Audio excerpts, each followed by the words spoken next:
আসসালামু আলাইকুম বন্ধুরা, কি অবস্থা আপনাদের? সবাই ভালো আছেন আশা করি। আমরাও ভালো আছি। তো আমরা এখানে বসেছিলাম, আমাদের এক বড় ভাই বললো যে চলো সবাই মিলে ঝালমুড়ি খাবো। তো আমাদের কাছে ততটা টাকা ছিল না, পকেটে 150 টাকাই ছিল। তো দেখতে পাচ্ছেন দোকানদারকে ডেকে, তারা কিন্তু দোকান বন্ধ করছে অলরেডি।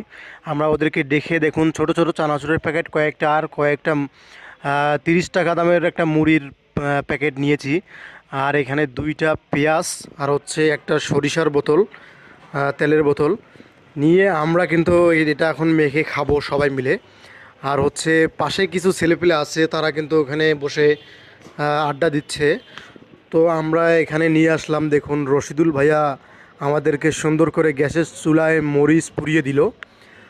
যেন মুড়িটা যেন টেস্ট হয়। আজকে যদি রশিদুল ভাইয়া মরিচ না দিত তাহলে আমাদের ঝালমুড়ি টেস্টটাই কিন্তু আমরা পাইতাম না, কারণ আমাদের আশেপাশে যে সব দোকান আছে সবগুলা দোকান বন্ধ।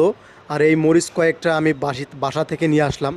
তো আপনাদের কাছে আমার একটাই রিকোয়েস্ট থাকবে বন্ধুরা, আমার এই ইউটিউব চ্যানেলটা একদম নতুন, আপনাদের অনুরোধ করে বলছি আমাকে সাবস্ক্রাইব করে দিয়ে আমার এই চ্যানেলের সঙ্গে থাকুন। আমার ইউটিউবার হওয়ার অনেক ইচ্ছা ছিল। তো সবাই ভিডিওটা শেয়ার করে দিয়ে চ্যানেলটি সাবস্ক্রাইব করে আমাদের সঙ্গে থাকবেন। তো অবশেষে আমরা মুড়ি মেখে খাওয়া দাওয়া শুরু করে দিলাম। সবাই আমাদের